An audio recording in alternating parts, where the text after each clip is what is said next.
Cumprimento a todos com a paz do nosso Senhor Jesus Cristo. Nós estamos na nossa campanha Primeiros Passos com Jesus. Vamos apresentar o dia de hoje essa campanha.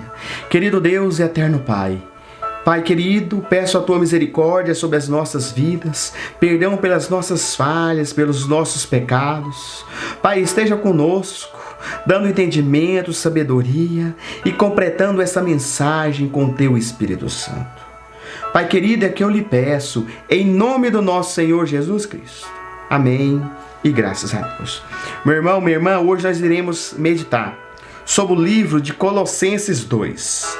Permaneça, o tema é permaneça no percurso. Hoje, o alerta sobre o engano. Estamos em Colossenses 2, o versículo 4 vai dizer para nós: eu digo isso a vocês, para que não deixe que ninguém os engane com explicações falsas, mesmo que pareçam muito boas. Não deixe, ele está dando um alerta, não deixe que ninguém vos engane. Mesmo que a explicação, mesmo que o preletor, mesmo que o pregador, mesmo que o profeta fala muito bem, não se deixe enganar. Eu odeio ser alvo de mentiras. Mentiras ela destrói. Contudo, a enganação, falsos mestres ou profetas mal preparados. Os seus argumentos podem parecer certos, mas não deixe se enganar, pois a mentira pode te levar para a direção errada. Já pegou um ônibus que ia para um sentido errado? Quem já andou de ônibus? Eu já andei de ônibus quando eu vim no interior aqui. E quando você está correndo para não pegar um ônibus, para pegar outro ônibus, você acaba entrando no ônibus errado. Acaba quando você não tem recurso. Você aqui na capital, Goiânia, ela vai de terminal a terminal. Então se você descer no terminal, você pode retornar para o anterior sem pagar ou ir para o próximo sem pagar.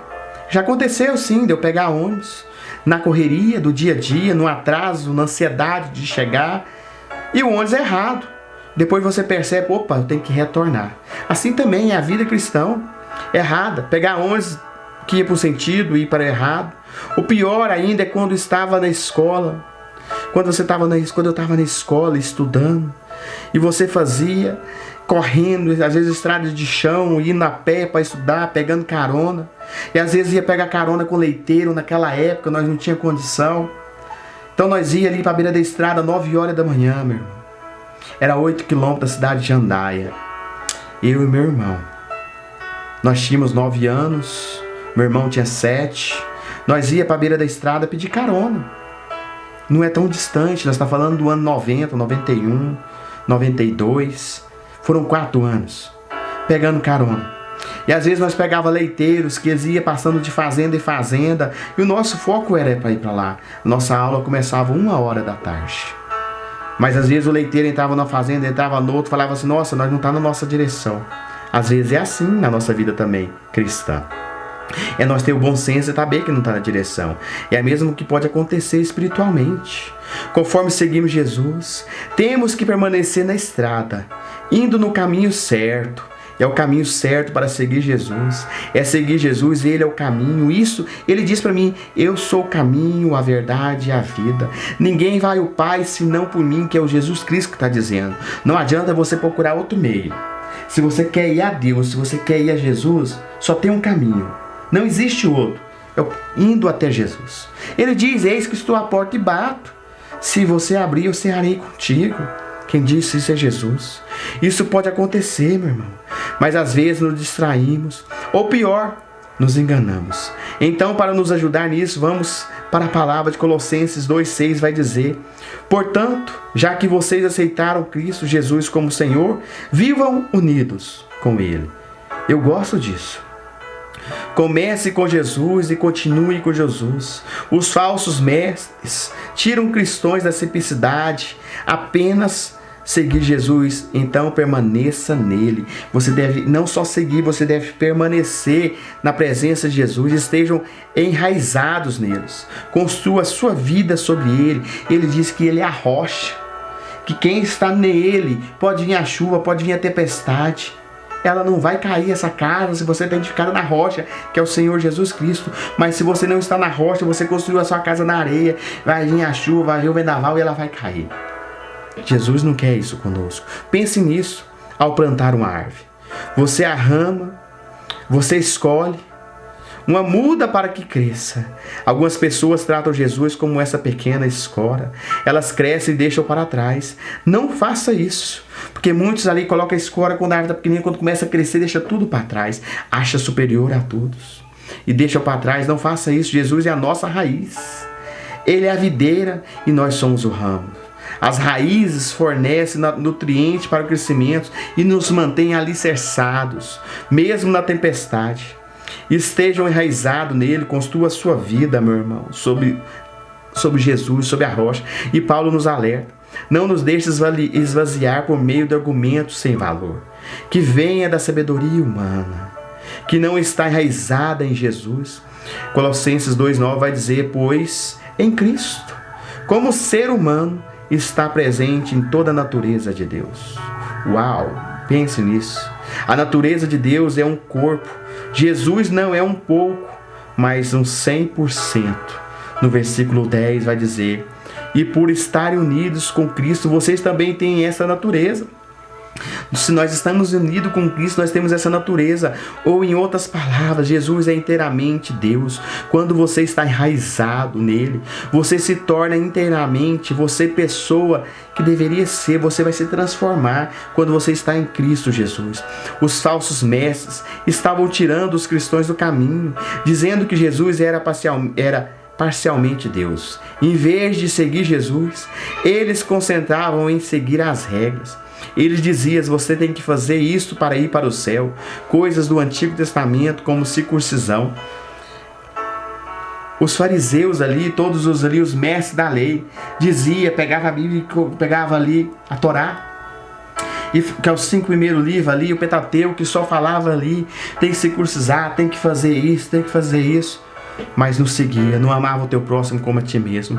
Muito bem, pare de rir.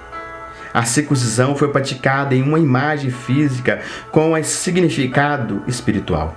Cortar fora a carne retrata como a nossa carne, a natureza pecaminosa. É cortada fora pelo Senhor, mas a circuncisão física era para os judeus, nunca foi ordenada para os cristãos. Mesmo assim, os falsos mestres insistem que os homens cristãos tinham que ser circuncidados e assim se tornaram a seguir Jesus em um monte. Muitos ali seguiam aqueles ensinamentos. Não faça esforçando para ser bons. Paulo diz que Jesus fez isso. Ele cortou fora essa carne espiritual e não a fisicamente. Quando ele morreu, nós pertencemos a Jesus e ele te chama, meu irmão, para ser batizado, para um renascimento.